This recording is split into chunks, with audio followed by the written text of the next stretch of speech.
Buenos días, queridos lectores y oyentes de Criptonoticias. Bienvenidos a una nueva entrevista para nuestro canal de YouTube y para nuestra web. En este caso, en el día de hoy, vamos a hablar con Nicholas Safford, quien es socio de New Layer Capital, una empresa de inversiones que se dedica a invertir en compañías relacionadas con la industria energética y la minería de Bitcoin. Y precisamente sobre esas temáticas vamos a hablar hoy con Nicholas, uno de sus socios.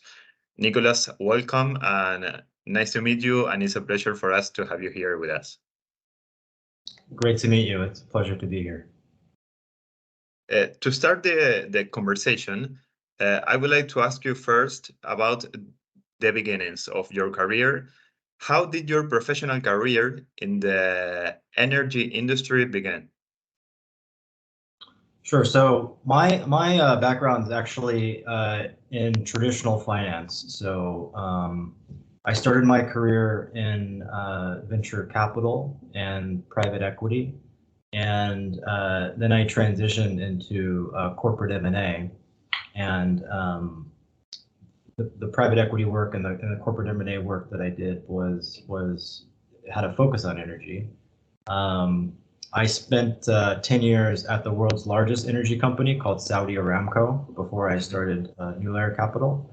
And I've done probably over $50 billion worth of transactions over my career in the energy space.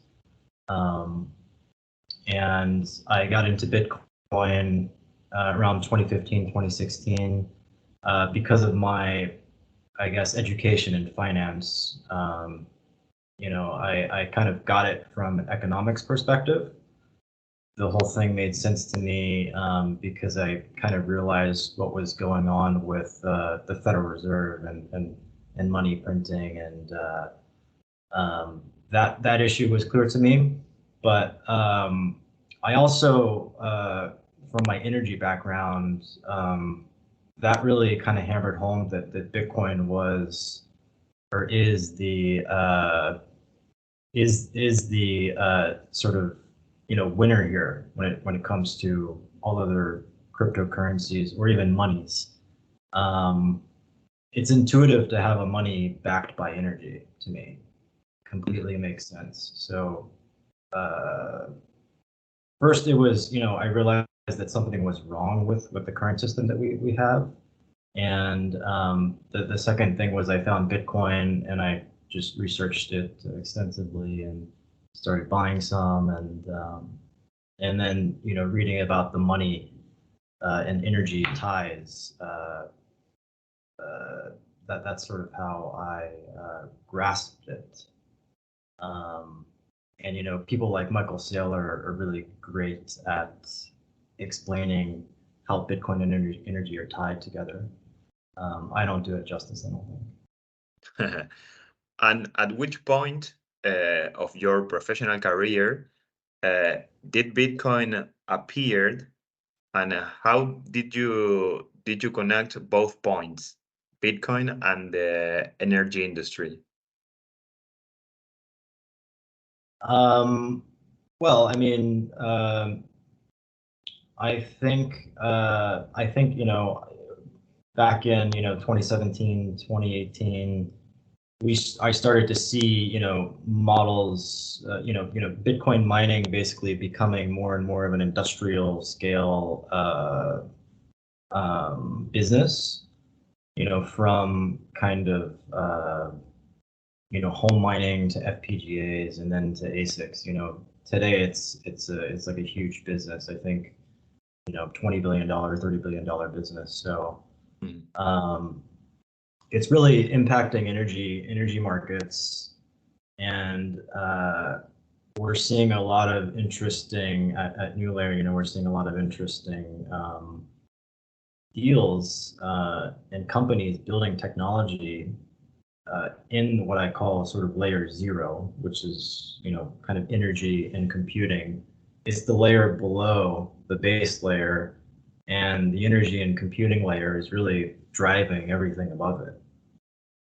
Regarding the Bitcoin mining industry, is it getting more industrial and getting more and more related to the energy industry itself? Yeah, absolutely. We see the Bitcoin mining industry sort of going in two different directions. The first direction is, mega scale projects that are connected to grids, and they're connected to grids more and more because they're balancing the grid. So, when you add more renewables to a grid, for example, solar is producing energy at a time when the grid doesn't need that much energy. There are Bitcoin miners that are integrated with the grid now that can monetize that wasted energy. And then when the grid,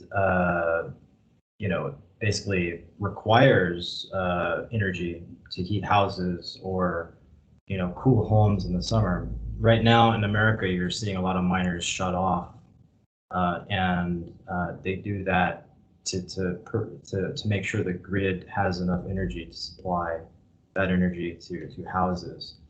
And oftentimes those miners get paid for that, and they're doing it automatically.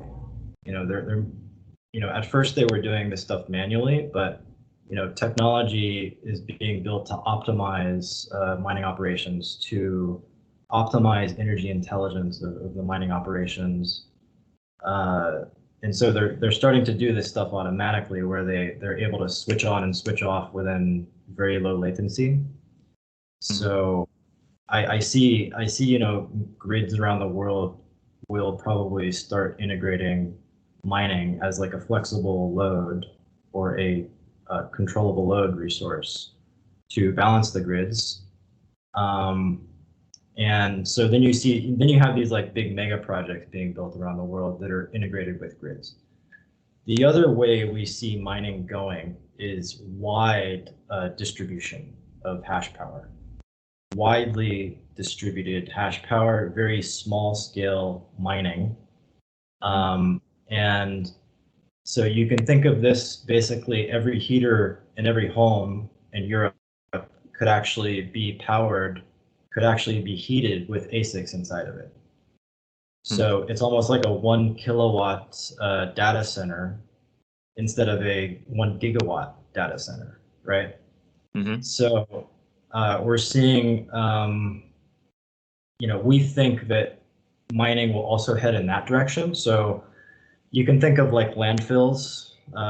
There's 4,000 landfills in the United States, and that's just the United States. Each one of these landfills emits methane into the atmosphere, or it flares the methane. So you're going to see mining basically co-located with these landfills.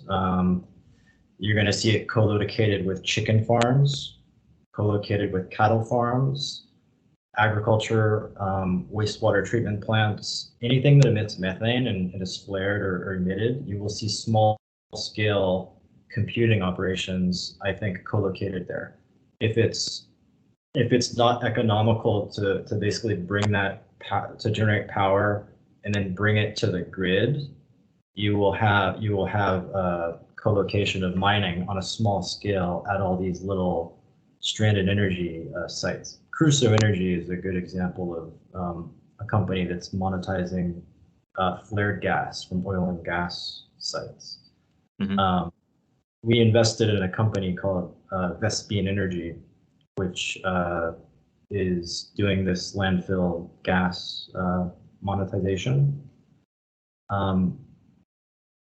But I also see mining, getting widely distributed and sort of like on a small scale in these little sort of areas, even as small as little radiators around the world. So that's 1 kilowatt could be a data center, and we're also seeing innovation at the chip level. So we see a lot of companies building new or trying to build new chips, so like little ASIC chips. And to be more efficient, you mean?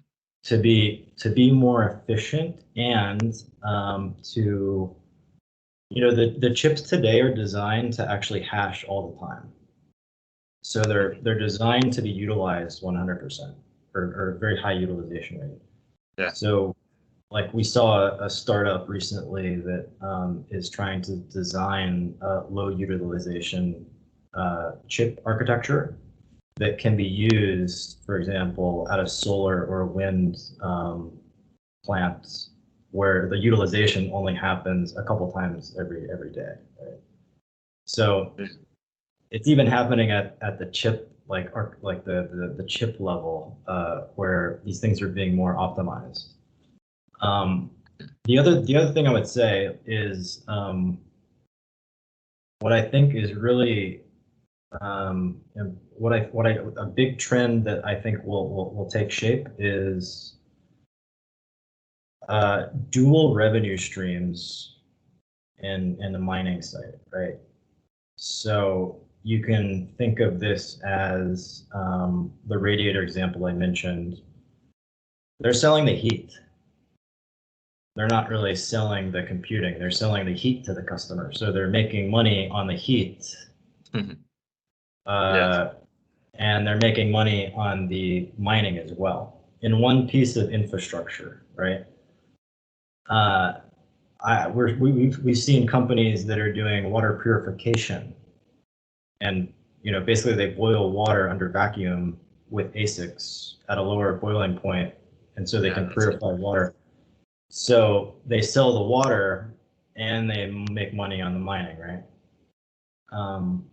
Another idea would be to,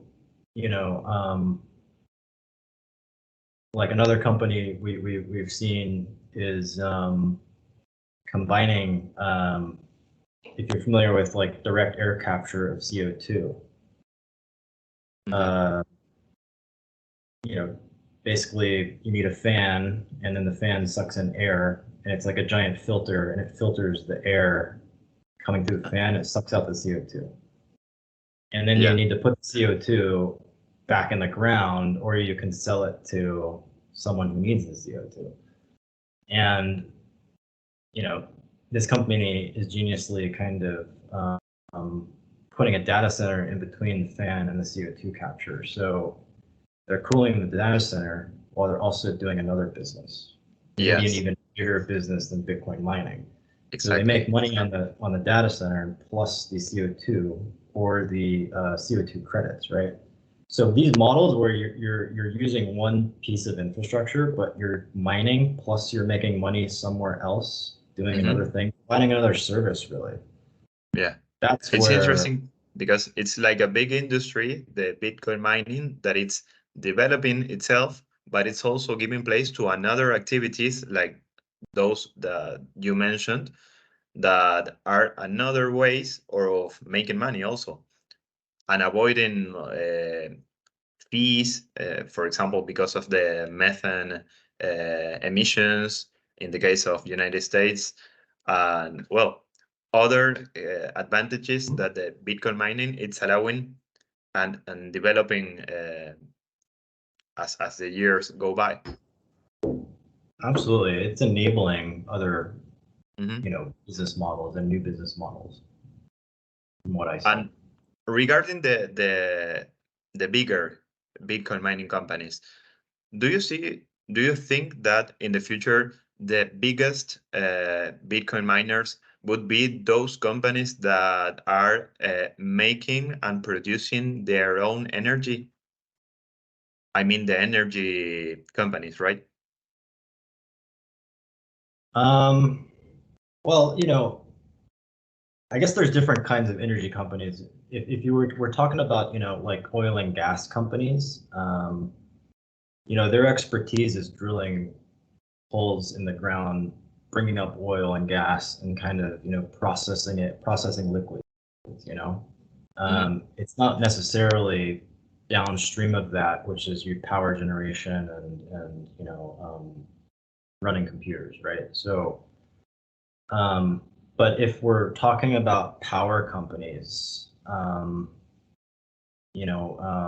renewable developers, for example, like power developers, I think that they will more and more increasingly basically look at Bitcoin mining as a tool in their toolkit when they're developing a solar project or a wind project or a nuclear project or whatever project these power developers are looking at, or even energy and even other types of energy, hydrogen.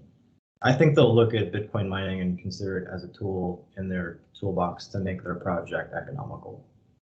And Mm-hmm. I think we're seeing that with the grid integrations. Okay, and does the world have enough renewable energy to power the Bitcoin mining industry, or do we have to reach out for another sources of energy, like, I don't know, nuclear energy, for example?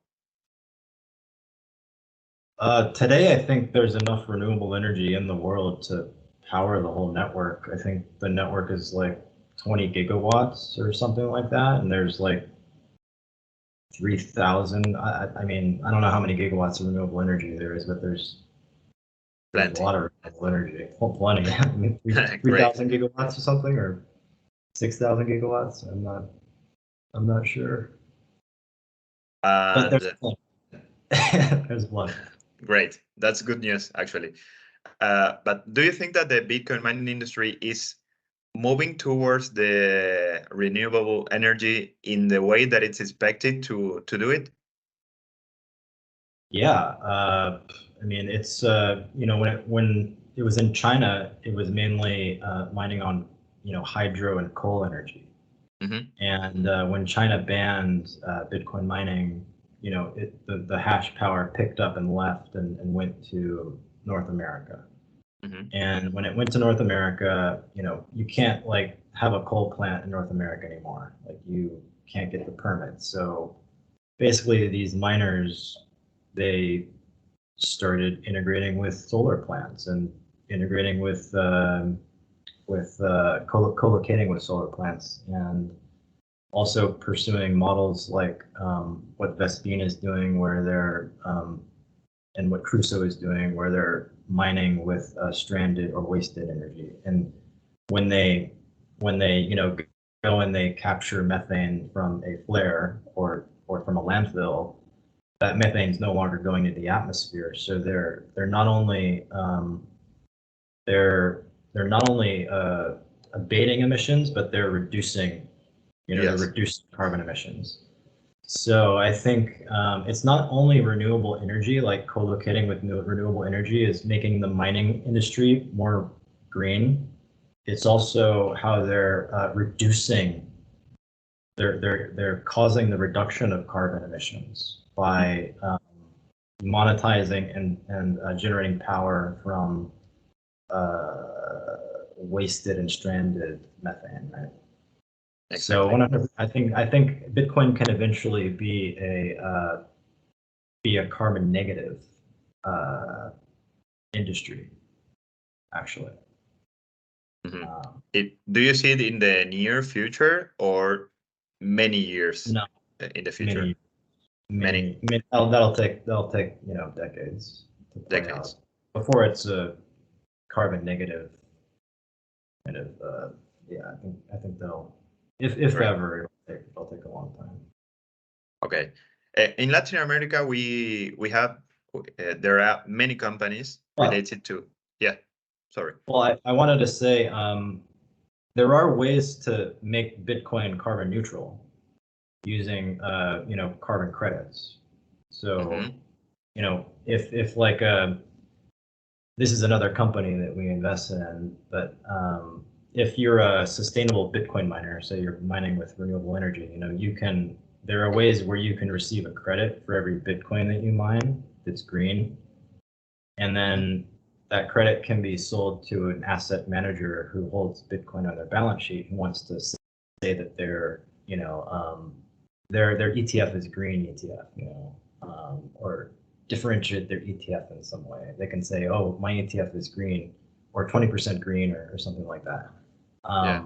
These carbon credits can incentivize more miners to actually mine with renewable energy because it represents another revenue stream for them if That's the good. market can be made. Do you see interest in that kind of investment?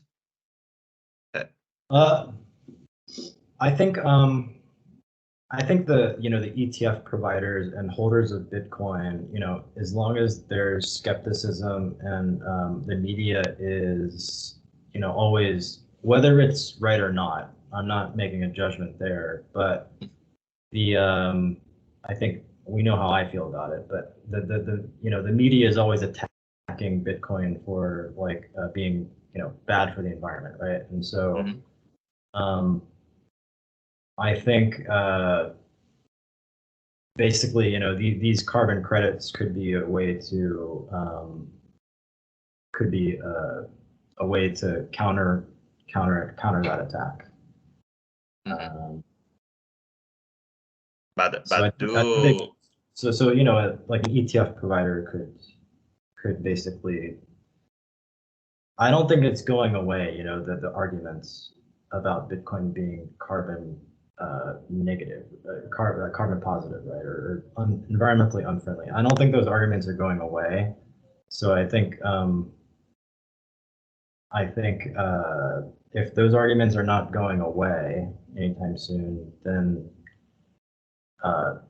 these products are going to be demanded by companies holding Bitcoin on their balance sheet, because they're going to want to differentiate themselves in some way and say that they're, kind of saving the environment or whatever, whether it's right or not. I think there will be a demand for this product. And for the miners that are mining with sustainable energy, it's good for them because they make more money if they can sell these credits. And so it incentivizes more investment in mining on renewable energy. Right. Yeah, that's interesting. Yes. In Latin America, we have many companies related to Bitcoin mining, cryptocurrencies.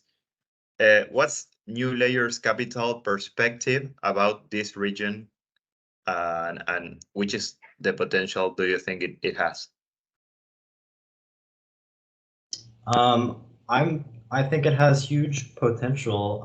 Argentina, I think, has recently kind of deregulated the oil and gas market, or opened up the upstream market for new players, which is great. Maybe there's opportunities for miners to come and monetize some of that energy. And Latin America is very renewables rich. I know there's lots of hydro in Brazil, and with all the rivers, and more renewable energy. I think there's volcano geothermal resources, like in El Salvador. Max, I think, is working on some stuff like that. So yeah, the good thing about, I haven't seen any sort of grid connected projects where they're stabilizing grids there, or heard about any, but I think the distributed mining model, where miners can be quickly deployed in containers, is being done in Latin America today, especially in Argentina. Yeah, for example, in the south of Argentina, we have a huge oil reserve that is called Vaca Muerta, and there is a Bitcoin mining company there mining Bitcoin using flaring emissions to produce energy. So you have an example of that. Great. Yeah. So that means they're reducing the carbon emissions at the same time. Exactly. Well, Nicholas, I have one last question for you. Sorry, two last questions, actually. First of all, I would like to ask you about Ocean Mining Pool, the Luke Junior Dasher new company. What do you think of why did you decide to invest in Ocean first? And then, do you agree with Luke's perspective about Bitcoin and current space use that is taking place with ordinals and all that? Mm-hmm. Okay, well, New Layer Capital is a venture capital firm. So, we invest in technology companies building on Bitcoin. And we do it at every level of the stack. So in layer 0, which is energy and computing, and then layer 2 and 3, scalability and app layers, right?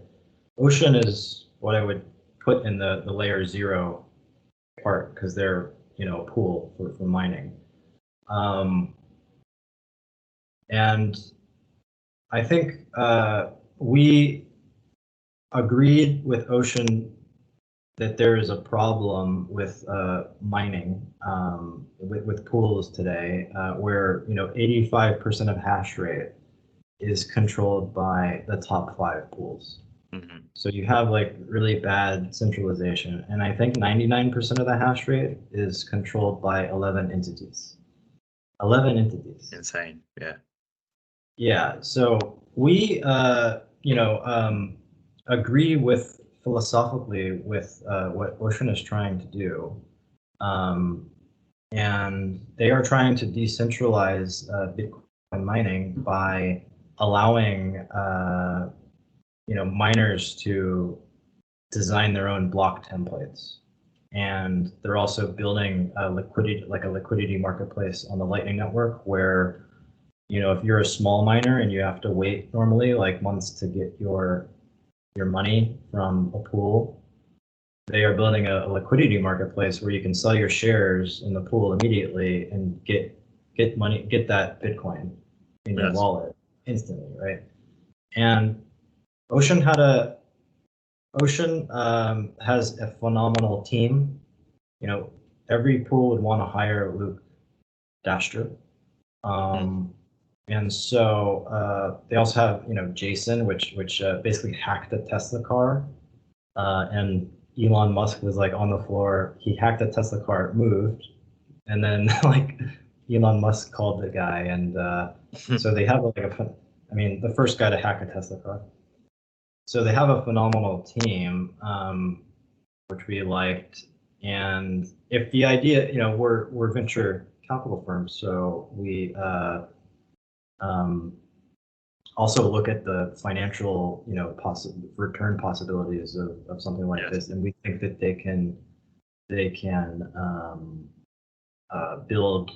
recreate the pool that they had created before, which was Eligius. This company, it's a recreation of Luke's original pool, so it's not something he hasn't done before. So yeah, we invested because we agree with the philosophy. The team is excellent, and the roadmap is great. There's more in the pipeline that I don't really want to tell. That I can't like disclose. But the pipeline is exciting. Let's say maybe it was a choppy start, but there's a lot in the pipeline to be excited about in terms of that. And today, they're allowing miners to choose 3 different options of how the pool will design the block template. So it's already kind of allowing miners to design the same block template that they would at another pool, like following Core. It's also allowing them to follow not like Ocean's way, and then there's a third way. Forget what it is, but they're providing options to miners today.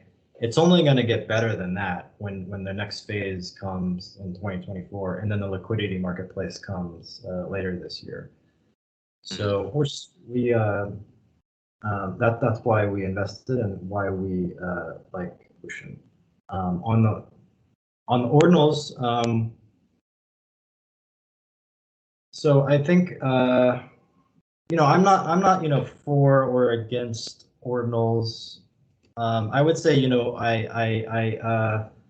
I think all of like sort of the NFT stuff on Ethereum and other chains, like it's worth nothing now.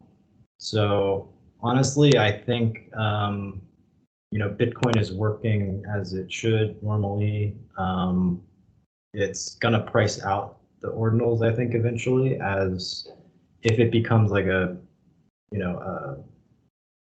transaction layer, like global monetary network. Unfortunately, like I think a lot of people and things like ordinals would be priced out of using the base layer. So I think it's going to sort itself out. Like the inscriptions and ordinals, I think will be priced out eventually. Mm-hmm. But the concern is sort of the storage, I think, of these things, and then like I think it's harder to run a node because nodes it takes more to run the node. So yeah, I guess that's what I have to say about that. But meanwhile, miners are making money with ordinals, right? They are, yeah. They are. Some days they're making or some blocks they're making double the amount of Bitcoin that the Coinbase reward is, right? Yes, yes. Or the same amount as the Coinbase reward. 100. Well, and the last question, just as ordinals was significant in Bitcoin mining in the last year, what do you think could be a turning point for mining in 2024? Turning point for mining in 2024. Maybe ordinals again? I don't know. Well, yeah, I mean, we'll see what happens with ordinals, but I think mining is like kind of it's not a quick business, so I think it's just going to keep chugging along, and spreading like a virus all across the world, right? I mean, and I kind of mentioned we have the how halving also. Yeah, yeah. Obviously, that's the thing that everyone's looking at, and once that happens, we're going to see a lot of miners drop off, and then the ones with the lowest energy costs are going to survive. That's why these models where you can earn money, or when mining enables another industry or provides a service to another sort of industry, these models have effectively lower costs because they have more revenue, right? So I think we just continue to see more grids integrating mining, and then more models, sort of novel mining models, where they're earning multiple revenue streams on one piece of infrastructure enabled by Bitcoin mining. And then we're going to see just more wasted energy monetization, and just stranded energy monetization, like you mentioned in Vaca Muerta. And then there's all sorts of like software technology being built in this space, right? It's not just the hardware, and so I think innovation is going to happen at that layer 0 in software as well, not just the hardware, and so that's exciting too for 2024, especially Great. for us. Nicholas, thank you very much for your time. It was a pleasure to have this conversation with you. Pleasure was all mine. Thank you very much. A nuestros lectores y oyentes de Criptonoticias, los invitamos a suscribirse a nuestro canal para estar pendiente de las siguientes entrevistas y videos que vayamos publicando. También, si quieren dejar un me gusta a este video, lo pueden hacer. Y desde luego que los esperamos en la próxima oportunidad para seguir hablando de Bitcoin y de temas relacionados. Hasta la próxima.